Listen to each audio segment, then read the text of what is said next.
Bakal calon Presiden Anies Rashid Baswedan mengatakan Presiden ke-6 RI, Susilo Bambang Yudhoyono, lebih banyak membangun jalan umum ketimbang Presiden Joko Widodo.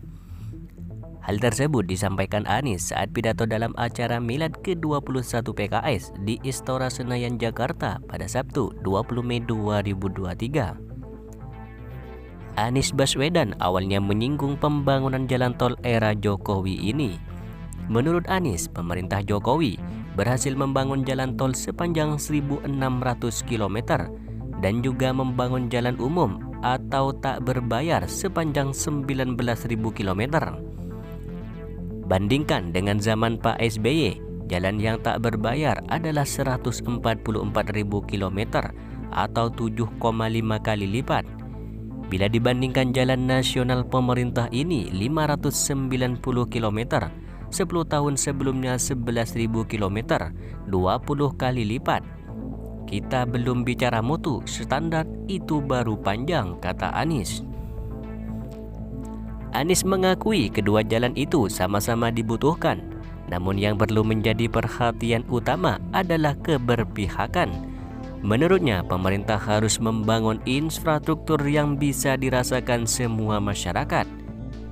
Saat memulai pidatonya di Milad PKS ke-21 tersebut, Anies disanjung para kader dan simpatisan PKS sebagai presiden untuk Indonesia di masa depan. Ia pun membuka pidatonya dengan pantun.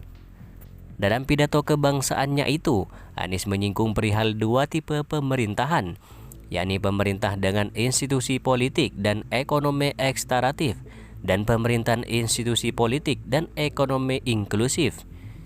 Institusi politik ekstraktif itu bersifat memeras, menyingkirkan, dan bersifat inklusif atau melayani negara, kata Anies.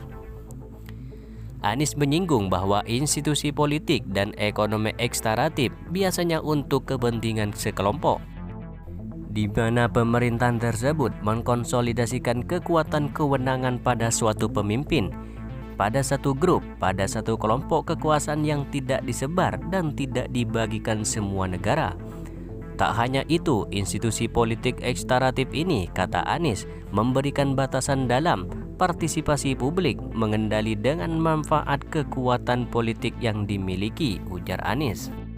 Kedepan, institusi yang inklusif, infrastruktur yang menunjang keseharian, ujar Anies Baswedan. Anies saat ini telah diusung oleh Nasdem, PKS, dan Demokrat sebagai calon presiden di Pilpres 2024. Ketiga partai itu masih membahas siapa sosok yang bakal menjadi cawapres untuk mendampingi Anies tersebut.